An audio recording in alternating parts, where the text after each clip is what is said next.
A map can make the medieval world look deceptively simple. Crusader Kings 3 gives every realm clear borders, rulers and relationships. But around East Francia in 867, things were not really that simple. Slavic rulers shifted between tribute and rebellion, entirely new, powerful realms literally came out of nowhere, and the looming threat of Viking raiders was only going to become more dangerous.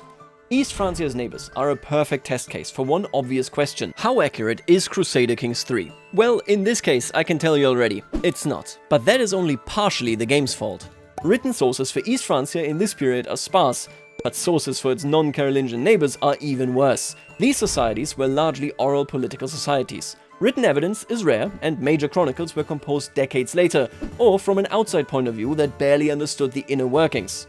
As a result, even basic questions like who ruled where and how are sometimes difficult to answer. Today we will talk about East Francia's eastern and northern neighbors, exploring how Christianization, struggles for independence and common foes influenced their relationships, and just how well or how poorly CK3 manages to depict all of that. We will start with the Slavic eastern frontier, before turning to the Magyars and finally the Norse. Let's start with the Polabians. In the northeast we can see two Polabian tributaries of East Francia. The Franks, and in particular the Saxon parts of the realm, pursued a policy of subjugation against their Slavic neighbors across the Elbe River, who in return sought to break Frankish control of the region. This frontier warfare fed captives into extensive slave trading networks linking Central and Eastern Europe to Mediterranean markets. This, however, is not featured in the game. CK3 focuses on the medieval elite, so the human cost of this frontier warfare largely disappears, although there are a couple of events. The Slavic tribes are represented with their respective names as house names of their leaders, rather than through individual subcultures. In terms of game mechanics, the Slavic tribes actually have plenty of ways to do what they did best historically. They can confederate and cause real trouble for the Saxons and the Franks at large. Historically, they frequently allied with other Slavs to the east, but also with the Norse Pagans, both things that are quite possible since marriages between pagan religions are relatively easy to achieve.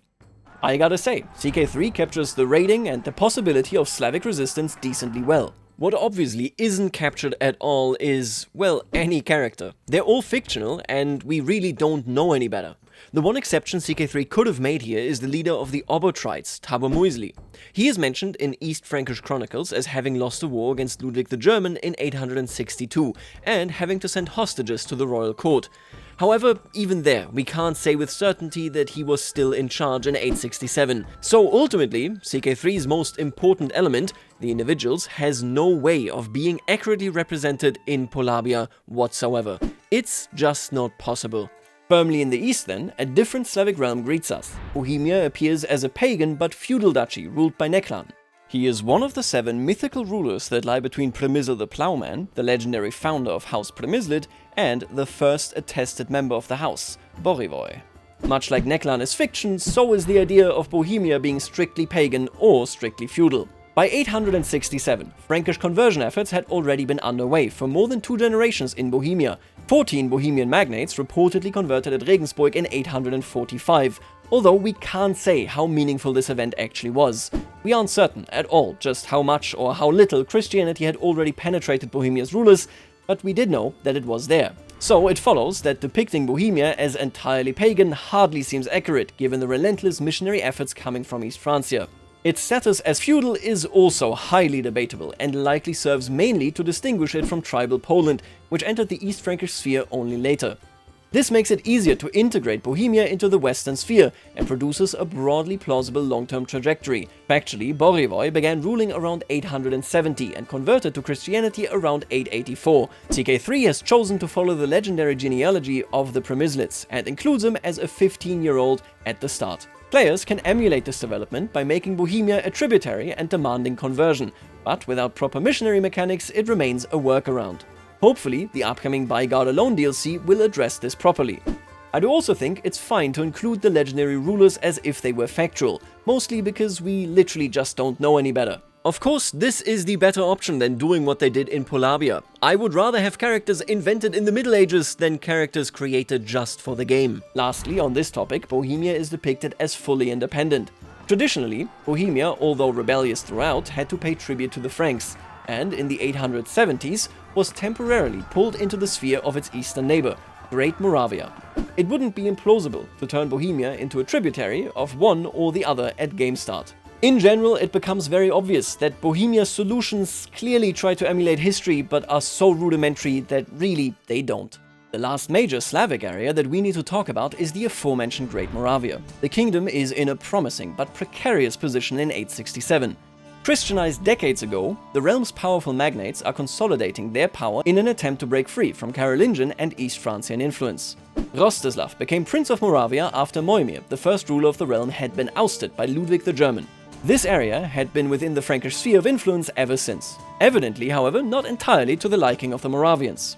They had already unsuccessfully rebelled in the 850s and reportedly supported Carloman, Ludwig the German's oldest son, when he rebelled against his father in the early 860s.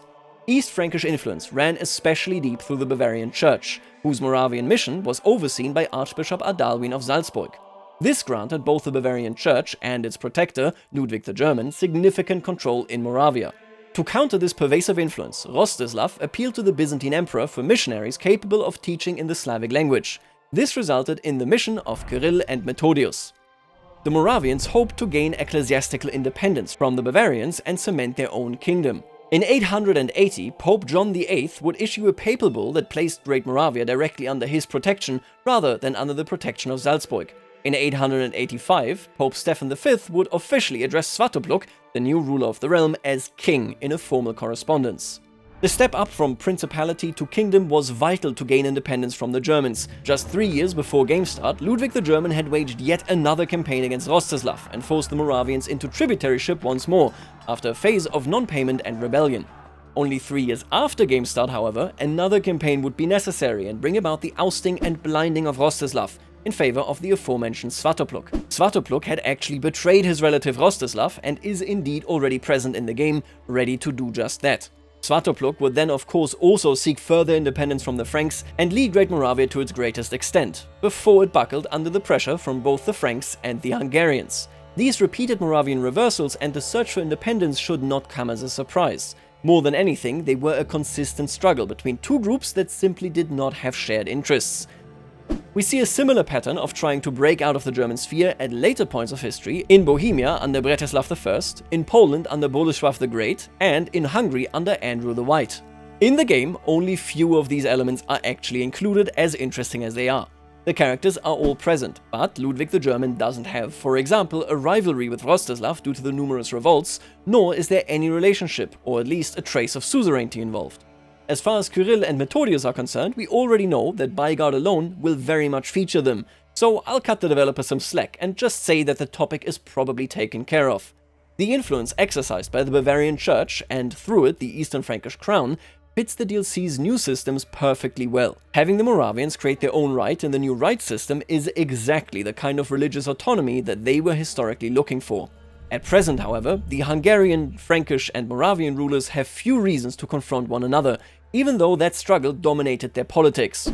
Great Moravia is depicted as far more fully and equally integrated into Western Christendom, and East Francia has little to gain from acquiring suzerainty over the Moravians through force. Even with some mechanics only capturing reality in a very rudimentary way, Great Moravia benefits heavily from having a much better source situation than the rest of the Slavic frontier. It's a decent depiction, but far from perfect. There are two more groups that we will need to discuss here. First, the Magyars, the dreadful horse riders from the steppes. Their history is largely shrouded by a lack of sources, but there are at least some things we can firmly establish. In 867, they have not yet arrived in the Pannonian Basin, but they have already participated in some of the conflicts in the region. They are reported to have plundered parts of East Francia, likely in service of the Moravians in the previously mentioned struggle between Kalman and Ludwig the German, and their threat is already known to the Franks. They would only undertake their migration into the Pannonian Basin at the end of the 9th century, and from there would exercise intense pressure on all of their new neighbors. The relationship between the Frankish realms and the Magyars would become incredibly complex in the period between their migration and Christianization. It would be a constant source of pressure and devastation. The Magyar threat, however, would also give otherwise divided East Frankish magnates a recurring reason to act together. Whatever their internal differences were, they were, after all, Christians that subscribed to the same rule set, whereas the Magyars decidedly were not. A victory in the Battle of Riade checked Magyar pressure on the East Frankish kingdom, while the victory in the Battle of Lechfeld in 955 would effectively end the great Magyar raiding expeditions into the Frankish Western world and stop their threat altogether.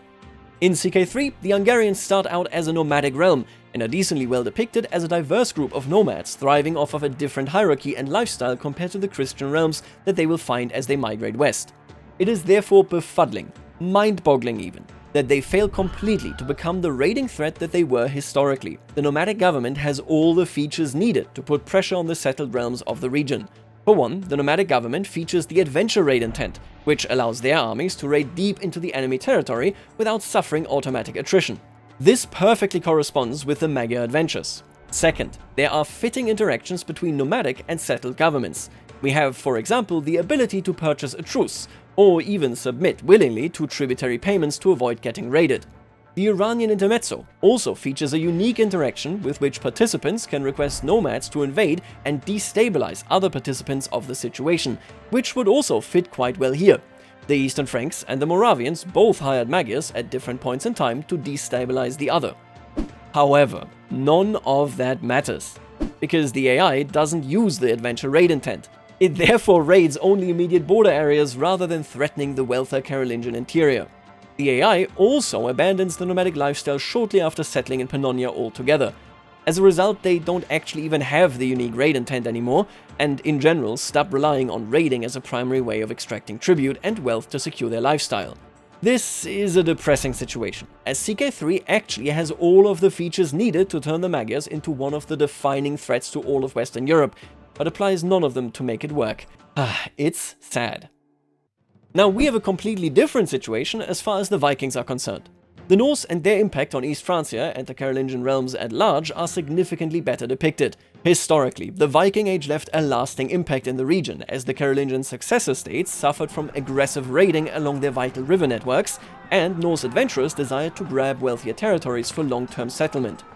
In 867, the main target of the Norse are, of course, the British Isles, but their attention would gradually shift south onto the weakened but disproportionately rich Carolingian Empire.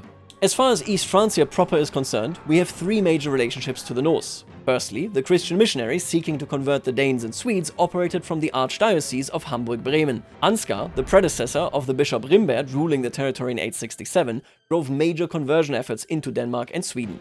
These conversion efforts are not currently represented, but, as previously mentioned, should soon be there, and we can already spot the Archdiocese in preview maps of the DLC. Trust me, I will be covering that, so make sure to subscribe.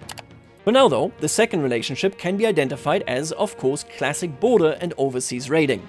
Viking warbands raided especially the Saxon parts of East Francia, however also the areas along the Rhine River after Lotharingia had largely been annexed under Ludwig the German. While the raids were never as intense as they were in West Francia, dealing with the Norsemen was a constant concern for the power holders of the time. We know that, in 880, Bruno and a large number of Saxon noblemen and religious figures were killed in battle against the Danes. Bruno was the brother of Otto the Illustrious, whose line would later go on to found the Holy Roman Empire under Otto the Great. As another instance, we know of the Battle of Leuven in the year 891.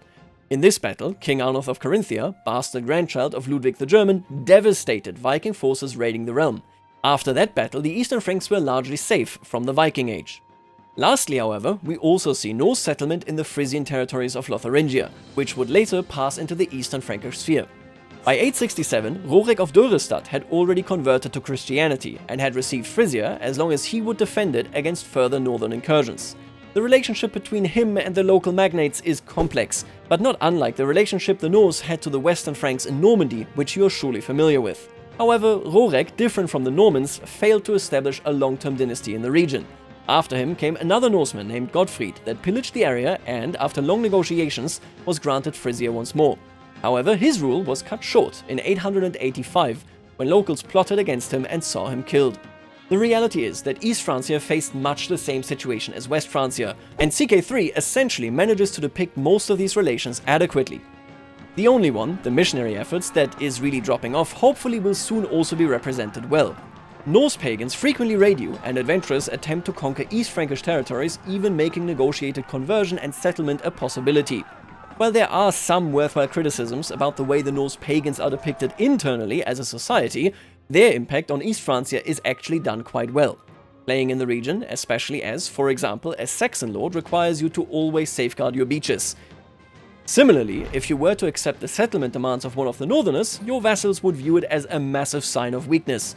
A good example here is Charles the Fat's inability to defeat the Viking armies historically. As he was willing to negotiate with them, this weakness contributed to the collapse of his briefly reunited Carolingian Empire. Overall, the impact of the northern pagans on East Francia is depicted very well. So, those are our neighbors. CK3 has the very basic tools to bring the Carolingian frontier to life, but it uses them unevenly. The Norse are depicted comparatively well, while the Slavic frontier lacks the complexity in its tributary relationships, missionary competition, and shifting spheres of influence that shape the region. The Magyars are the clearest failure. The game already has most of the mechanics needed to make them a far-reaching threat, but the AI simply does not use them effectively. What's more, the game has to fight extreme differences in source availability in different regions. Its mechanics need clear terms and ideas that a lack of sources often can't adequately deliver. So, as you play the game, always keep in mind that it just cannot get everything right. It's impossible. Now, with that being said, make sure to check out my other videos on the topic of history in CK3, but for now, I'll leave you right here and I'll see you later, alligator.